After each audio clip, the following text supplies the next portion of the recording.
Salut à tous, bienvenue sur Famille Électrique. Aujourd'hui, une présentation de la BYD Sea Lion 7 que j'ai eu la chance de découvrir au Mondial de l'Auto Paris 2024. Alors, cette BYD Sea Lion 7 qui a été révélée donc le 14 octobre, c'est le 7e modèle de BYD en Europe. C'est en fait un SUV avec des ambitions très très fortes sur le marché européen, notamment pour concurrencer le modèle Y. Il sera commercialisé a priori fin octobre, début novembre. C'est donc un véhicule qui fait 1 cm de plus que la BYD Seal que vous connaissez sans doute, la berline, et qui est surtout différente par rapport à sa hauteur, car la ligne de toit de la Sea Lion 7 est de 16 cm plus haute que celle de la Seal. 2 mots sur le nom de cette voiture. Donc Sea Lion, ça veut dire otarie en français, et ça s'inscrit dans la lignée des noms qui sont donnés aux modèles de BYD comme la Dolphin ou la Seal. Le directeur du design mondial de BYD, Wolfgang Egger, est le créateur de ce design. Et donc personnellement, moi, en la découvrant comme ça sur le salon, en pouvant faire le tour et l'observant par tous les côtés, j'ai été séduit en fait par ce SUV qui est un peu entre un SUV classique et un crossover, avec un design plutôt réussi. Je l'ai trouvé très très élégant, avec un design assez original, notamment donc un motif en forme de X sur l'avant, ce qui signe un peu la série Océan de BYD à laquelle cette voiture appartient. Vous avez également des phares LED flottants et des courbes qui rappellent vraiment le mouvement des vagues. Voilà, donc c'est assez sympa, avec une signature lumineuse qui traverse tout l'arrière du haillon notamment, et donc vraiment un très très beau véhicule. J'ai trouvé que l'intérieur était parfaitement réalisé.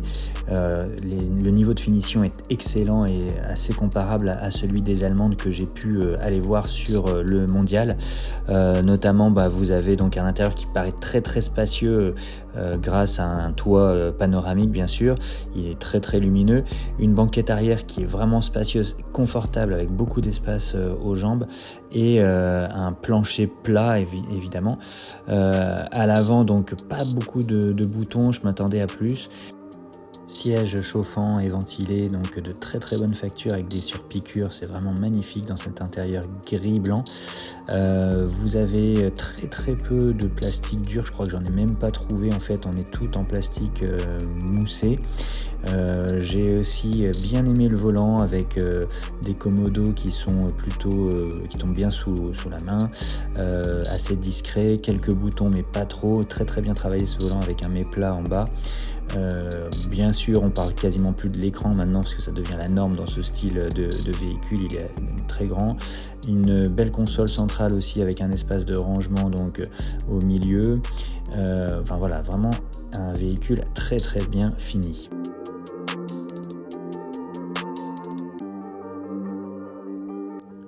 J'ai particulièrement adoré les portières, avec un travail vraiment somptueux de design, d'incrustation alu, de tissu, de cuir, un bandeau LED qui fait le tour un petit peu du véhicule, et une belle poignée ici avec un travail de vague vraiment très très intéressant, et une bonne prise en main également.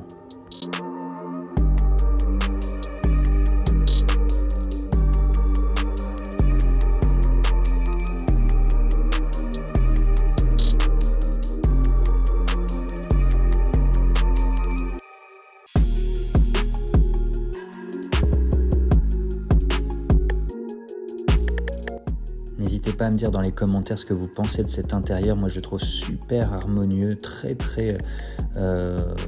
bien réalisé. On s'y sent bien, on s'y sent cocooné, en confiance.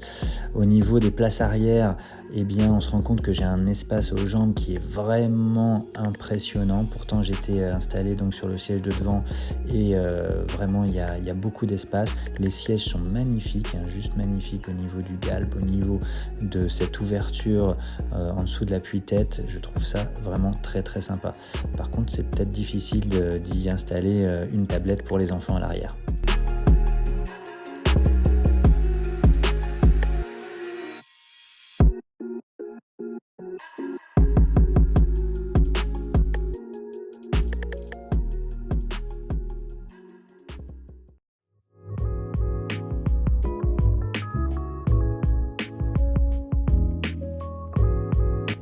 retrouve le même design sur les portières à l'arrière. Regardez l'incrustation en fait des haut-parleurs dans la portière, il est vraiment bien réalisé, on n'est pas sur un petit rond, voilà, c'est une forme un peu goutte d'eau, je trouve ça très très joli.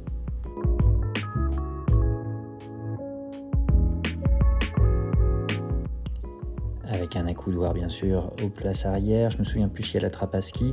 Par contre, la banquette est rabattable 60-40, donc très très sympa. Il y a aussi des espaces de rangement sous le plancher du coffre et sous le capot à l'avant que vous verrez un peu plus tard dans la vidéo.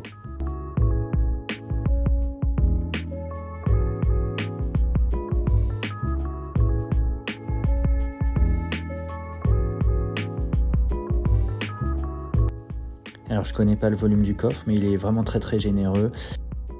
Alors au niveau de la plateforme, la Sea Lion 7 repose sur la plateforme e-Platform 3.0 de BYD et donc elle intègre une BYD Blade en termes de batterie avec la technologie Cell to Body. Donc vous savez la technologie Cell to Body, c'est qu'en fait on intègre la batterie dans l'ensemble de la structure du véhicule. Ce qui fait que le couvercle supérieur du pack fait office de plancher de l'habitacle. Donc c'est une technologie, donc la technologie Cell to Body qui est dotée d'une structure en aluminium alvéolaire, c'est très très résistant et donc ça renforce en fait la sécurité et la rigidité de la structure. On sait qu'en Europe, il y aura une version de batterie avec 91,3 kWh pour une autonomie estimée à environ 550 km aux normes WLTP. Et a priori, donc on nous dit que cette Sea Lion 7 propose une recharge qui s'appelle Dual Gun, double détente avec 2 ports de charge qui permettent de doubler potentiellement la puissance de recharge. On est sur une puissance standard qui est de 230 kW qui peut atteindre 500 kW.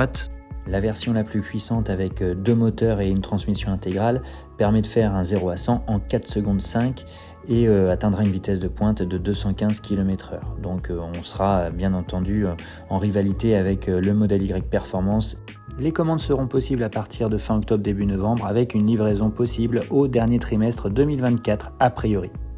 En attendant les prix et les premiers essais routiers, je vous remercie d'avoir suivi cette vidéo et je vous dis à très très bientôt. N'hésitez pas à vous abonner avant de partir. Ciao!